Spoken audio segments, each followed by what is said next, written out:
Hi everybody, it's Melanie here. Today I'm going to demonstrate how I make this salt scrub. I am one of those people that I don't really measure.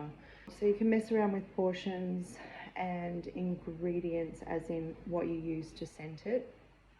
Essentially first what I will share is what you'll need to make it. So I've got an empty jar, I've got a chopping board, a mixing bowl, wooden spoon, a scoop spoon, some Himalayan salt, and it is unrefined, 100% natural, and it is, I'm not sure if you can see that, it's like quite a fine grain. It's not the coarse stuff and it's not the really fine stuff, it's like somewhere in between. So I'll do half of the Himalayan salt, the pink salt, to the normal table salt that you can get. When you get the table salt, make sure that it has no anti-caking agent in it. You may be able to get that from your supermarket. You may need to get it from a health food store, only because they're fillers, so you don't want to be putting that on your skin as a natural remedy. And the other thing is bicarb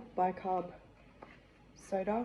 It pulls impurities out through your skin being the biggest organ of your body that we excrete toxins from. And then I have just melting over here in another bowl of hot water, organic extra virgin coconut oil that you can just get from your grocery store. The other thing that I would like to add is you can, if you wish, to mix in dried herbs. Firstly, what I use this for is, one, it's fantastic for hydration. It's also excellent for using on your skin to purify, and purification comes in many ways. So if you're a person that is dealing with a lot of energies, i.e. an energy worker, working with spirit a lot, or earthbound spirits, whatever it may be, you can either use fresh dried herbs. I wouldn't suggest using fresh herbs because they may go moldy.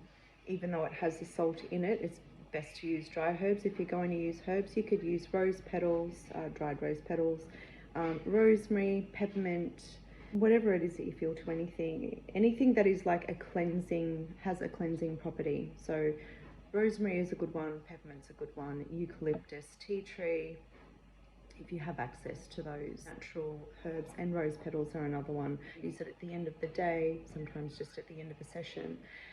And it is counterbalanced with the heavier coconut oil, because the salt can also, one, it's great for exfoliating, but it can also draws out the impurities along with the bicarb, and the coconut oil just helps to really hydrate any of the dryness that the salt may, especially if you live in a climate that really draws a lot of moisture from your skin.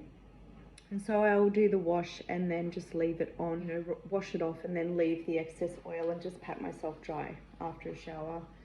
Be aware, coconut oil, it can leave a scent, because it's a heavier oil. It can get into clothing and materials, especially plasticky materials. So I suggest using cotton whenever you can.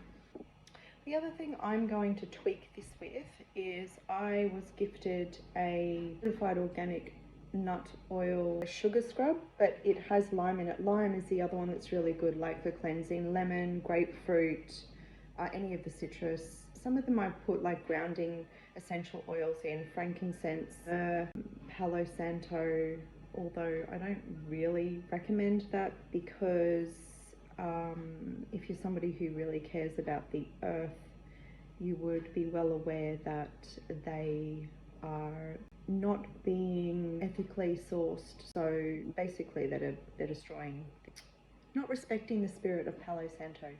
There, I eventually got it out.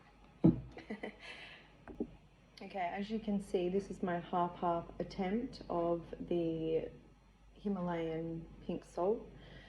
And you could just use normal table salt. It doesn't have to be the pink salt if you can't get it. So just whatever, it could be Celtic rock salt, whatever it is, just make sure that it doesn't have any fillers in it. So it's as natural as possible that you are putting on your skin. So there is a little bit, probably about a finger width at the top of this jar that I can then top up with the bicarb, and then I will probably do about, so this is, I think this is maybe a cup and a half, this jar, cup and a quarter, I'm not sure, could be two. But I will then basically just make it into a consistency that the coconut oil just soaks through it. You'll see what I mean. I'll give you an example.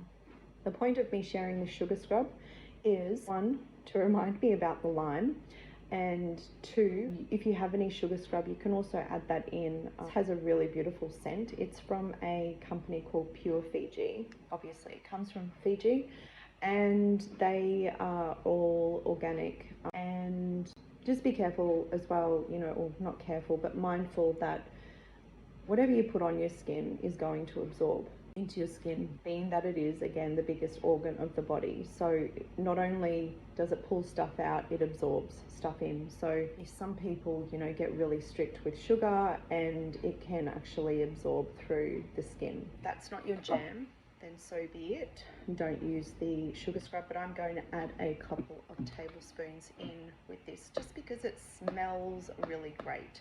They have a bunch of different scents. I've used this before and it just really infuses the blend just with this gorgeous subtle scent. So if you don't have any essential oils, and again, if you're using essential oils, do try and get and use the best quality that you can get. And if you don't have them, you can use dried herbs. If you don't have them, you don't even have to use them. Like, you could just literally use the salt and the bicarb and the coconut oil, and it will just probably smell coconutty, and that's all well and good. So don't limit yourself or think, oh, you know, it's not going to work because I don't have this and I don't have that. No. Anything that we do, again, with energy, put your intention into it, and, you know, say a beautiful, you know, a prayer, or, you know, just a poem, whatever it may be, something that actually just makes you feel good while you're doing it, something that uplifts your spirits, which is why it's really cool to use the scents, because that actually incites our senses and can uplift us, which is why I say to use cleansing herbs if you're going to make this. So this is the consistency once it's had the oil mixed into it. See, it kind of like sticks to itself, stays in a bit of a clump. But yeah, it's not quite like, so that will become a little bit thicker depending on your climate, because the coconut oil will solidify, because that's the nature of it, especially if it's yeah, a cooler climate. And there we go, that lot made 2 big jars. Big jars fits in my hand. And this one, just for safety's sake, you may want to, this is a plastic tub, maybe a little bit safer for using in the bathroom. Glass, not the best, and also the